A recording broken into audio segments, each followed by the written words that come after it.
Here we go again, with yet another Spectre spawn, but at least in my opinion, this one is harder to hunt and more entertaining. Let's talk about the Haunted Cellar.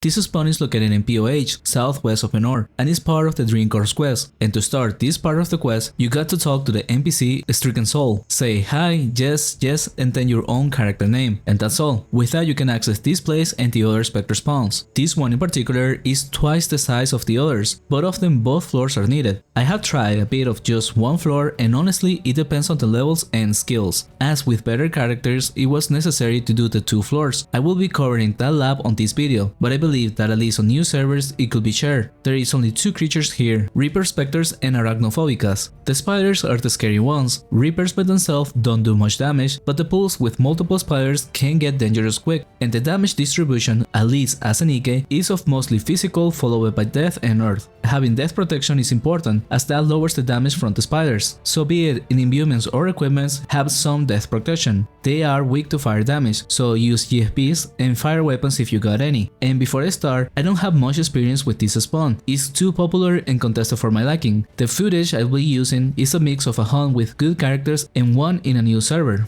With that said, let's get started with the lab. The common starting point is on the door at -2, since most people prefer to hunt in -3, which is in fact enough for one team of lower levels. So first, I will be covering the lab that consists of mostly -3 with the new server characters.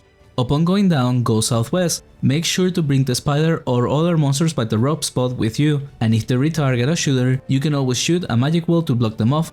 Stop around this spot and usually we'll have 8 creatures by now. Then continue going south to another 8 monster box. Sometimes one might come from the side, so you could end with an extra. Then the next pool is on the right side, but for this, the EK should move towards the north to lure out some monsters, or the paladin could help luring as well, but just a few nearby, since the others are part of the next pool, which you will lure towards the middle. This one does get scary sometimes, as you could lure more and end with extras. If that happens, the mages tend to panic and run around, which result in luring more. Focus on clearing the pool of the Ike so that he can just rest the monster off you, while making sure to use mana shield if you have a spider on you. For the next one, continue going east and connect the first side of the pool with the others on the passage. Then for the next one, the RP could go back and take the north passage and meet you guys on the next pool. Or once you set up on the pool, lure the monsters from the northwest of it. The EK also needs to move towards the north to lure some of them by himself. After that, run backwards to the rope spot and it should have enough creatures for one pool. Then in the case of this hunt, we will go up, do the right pool there by the door, and then another one by the east. Then go back and repeat the lab. The experience with this lab was of around the 2.1kk with low skill characters and average levels of 230s, and this also was around the XP I did with other team, with lower level average on this same character. Now, let's go with the good characters on a normal server. For this one, the lab on -3 was different, since we did it on the opposite direction, but in my opinion, looking back on it, I prefer the one I already explained, so I will cover the pools of the next floor instead, because with this team, we were indeed doing the whole respawn. After going up to -2 and doing the pool by the entrance, then the next one to the right, I will lure it further and connect it with 5 more by the end. Then go south, and sometimes I will walk towards the southwest to lure an extra monster, and other times just kept on going south to do a pool by the rope spot.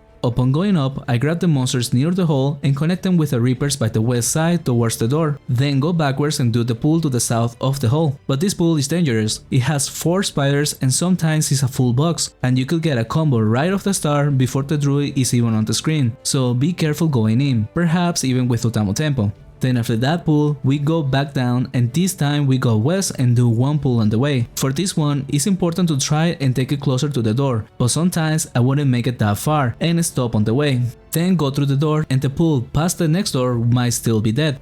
That was the case for us, so we will go straight down back to -3, and then, as I said, our lab will be in the opposite direction. And hunted like this with an average team level of 280, the raw experience was of over 2.6kk. Overall, it is also profitable, around 100k per person the hour. It is the least profit out of the Spectre spawns, but it should still cover the supplies. It is also the spawn I dislike the least out of the Spectres, because it does have some level of difficulty, where things could go wrong, unlike the others where it's just easy hunts. And that's all I got for this video. If you like the content, consider subscribing. Thank you for watching, and a special thanks to Tuna Hero, Night Star, and Dor the Slasher.